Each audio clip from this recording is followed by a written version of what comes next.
I heard his head hit the pavement, and I heard the hollow sound. I just could not think of any scenario that my son would be alive.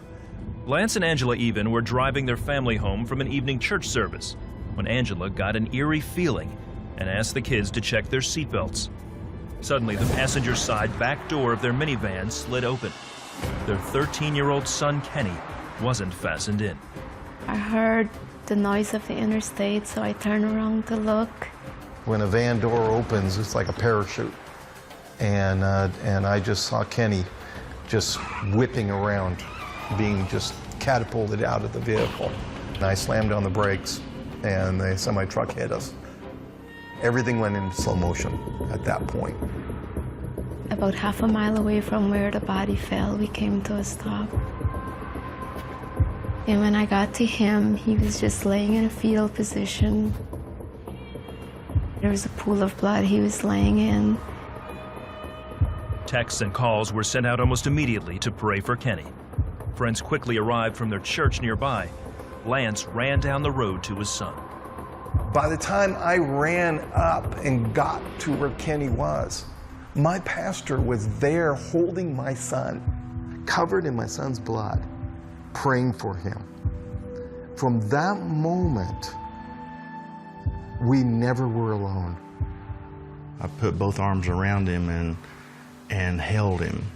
Part of his face was gone, and there was a hole in the side of his cheek, the upper part of his cheek. I guess very quickly realization set in that this is bigger than we can handle. And that's when I started to really cry out to God, and I said, God, we really, really need you.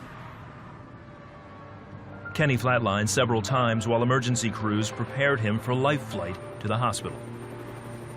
Once there, he was placed on life support and not expected to live.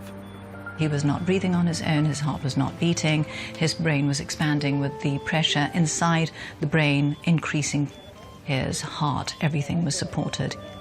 He coded. At the time of admission, the prognosis was extremely poor. Part of me did not want to believe what the doctor had to say. No, it's not no until God says it's final. And I said, Doc, I just want you to know that I've seen blind eyes seen. I've seen deaf ears hear. I watched the lame walk. And tonight, you and I are about to see God raise my son up from the dead. And I put my faith upon the word of God that he's going to raise my son up. We just need to wait this moment out. From the first day, we said we're going to fast and we're going to pray for Kenny. And we continue to pray and pray. That night, Kenny's twin sister, Kimberly, told her dad about a vision she had weeks before the accident. She says, Dad, I saw all this. I had a dream. Well, it was more of a nightmare. Kenny fell out of the van, and then he suddenly just started walking. God was just showing us that he was in control. He spoke this in a dream to Kenny's twin sister for our encouragement. I guess just hearing that my son is going to walk again gave them enough reassurance to keep praying. We weren't looking at the physical. We were standing on what God had said from his 13-year-old sister, that Kenny was going to be all right. Church members stood with the family in round-the-clock prayer and believed for Kenny's healing. But for now, Kenny remained in a coma. Medically, it was starting to take impact on me, that possibly he's not in there. But inside of my heart and in my spirit, my faith believed another thing, that God is going to raise him up. And I said, God, for thou art the God of all flesh, is there anything too hard for you? You know how much I loved him. I said, my life will not be the same if he's not here. Can you breathe life back into my son's body? 5 days after the accident, Kenny showed no signs of improvement. Angela held Kenny's hand and talked to him. Then, she says, the miraculous happened.